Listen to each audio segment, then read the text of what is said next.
I feel the strongest anger against this atrocious, despicable act. I will never forgive the terrorists.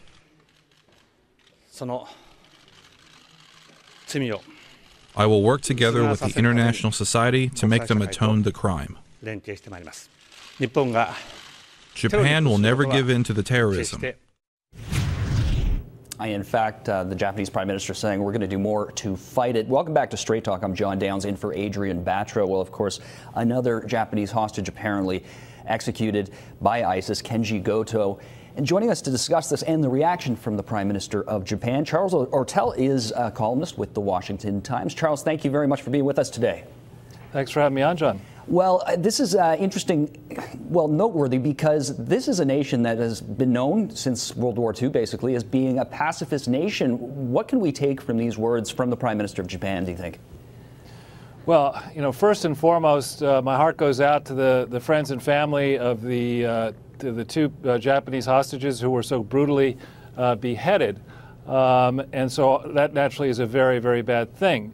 But on balance, what this may do is begin to tilt the global balance of concern and attention away from the tired analysis that we see down in this country, which refuses to go after the animating ideology that excites these demented criminals across the globe to pervert a religion in the name of violence and darkness and death and destruction.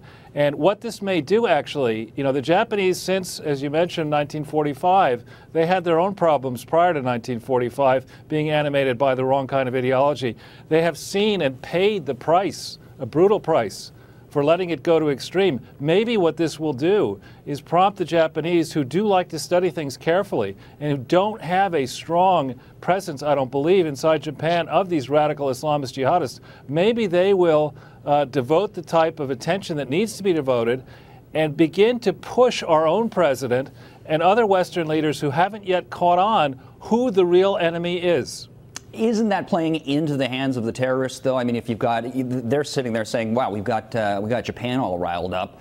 That's something we never thought we'd be able to do. We've got the world against us, and that's pretty much their MO, isn't it? Well, perhaps, but, you know, I think, you know, we've now been at this, unfortunately, in the United States since, I guess now, almost 14, 15 years in the recent period. You can go back into history and you'll see in our early history, frankly, in the very beginning, Thomas Jefferson had to deal with this, and then there was a long hiatus. But we've been going at this for a long time, not understanding the true enemy. It's not an individual. It's not Osama bin Laden. It's not this Baghdadi guy. It's not Zawahiri. It is the perverted, twisted, errant ideology itself. And the Japanese went through that. They followed such an ideology to their pain. They suffered enormous damages in the end, and they ultimately rejected that ideology. That's what has to happen here. And I think you're seeing in Egypt, we talked about this before, you're seeing a brave president in Egypt stand up and make that case. And I think we've got to make that case around the world if we ultimately want to win.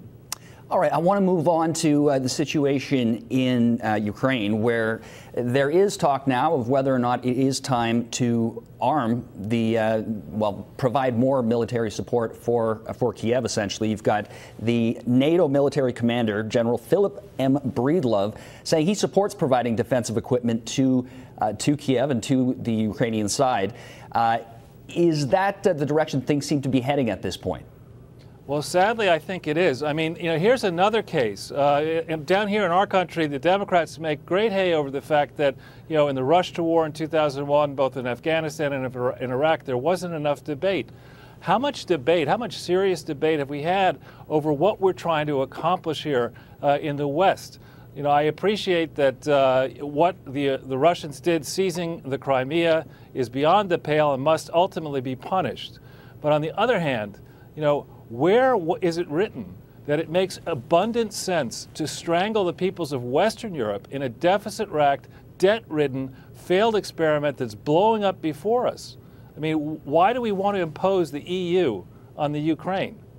And, what exactly happened in these various elections? And what exactly happened on Maidan Square? I don't think we've really had a thorough, open debate about what's going on there, what our objectives are. And I certainly don't think we understand how seriously Vladimir Putin and the Russians take our newfound aggression. I mean, after all, they have massive nuclear weapon stockpiles. And we're hearing from Gorbachev that we are now, the West, he says, is pushing Russia against the wall to the point where they might strike back with tactical nuclear weapons. I mean, well, how does that happen? I mean, how do you have a man who was instrumental in obviously bringing down the Iron Curtain, taking this position, actually supporting, it sounds like he's supporting Vladimir Putin, and basically saying that we're the aggressors on this one? It doesn't seem clear.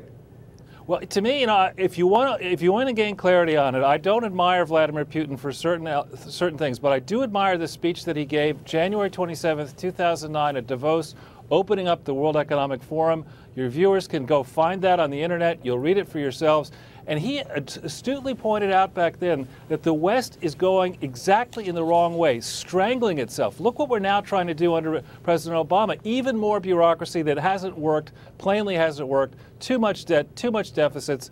That's a direction that does not make sense. And Putin pointed that out in 2009, nor does crony capitalism, nor does intervening in the capital markets the way we've been doing. So, there's a lot wrong with what Putin's doing, with his cronyism and with his repression and with his seizing territory.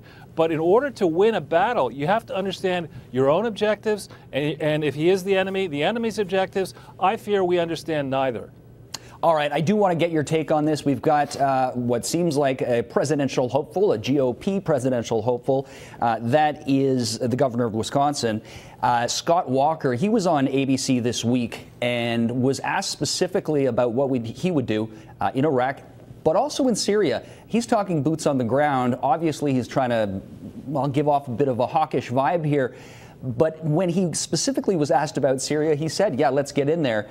Would that indicate he doesn't seem to know exactly who's doing what and what the role is with the United States as far as Assad's concerned and that kind of thing? Well, I give Scott Walker high marks for his work in a progressive, that is to say, non-Republican state where he won re-election, survived a recall, and has done excellent things trying to reform the economy. So on the economy, I think Scott Walker knows a lot.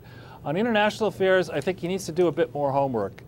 We have not, just frankly speaking, you look back over a long period of time, now a lot of lives have been lost. We have a lot of wounded soldiers, Americans, Canadians, allies. To what end? I mean, Iraq is currently, important portions of it are controlled by Iran. Afghanistan is a swamp that is on fire.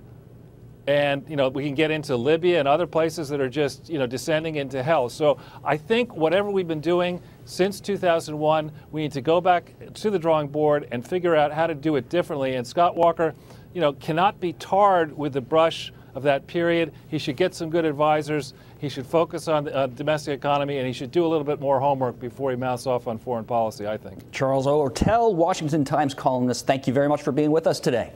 Thanks for having me on.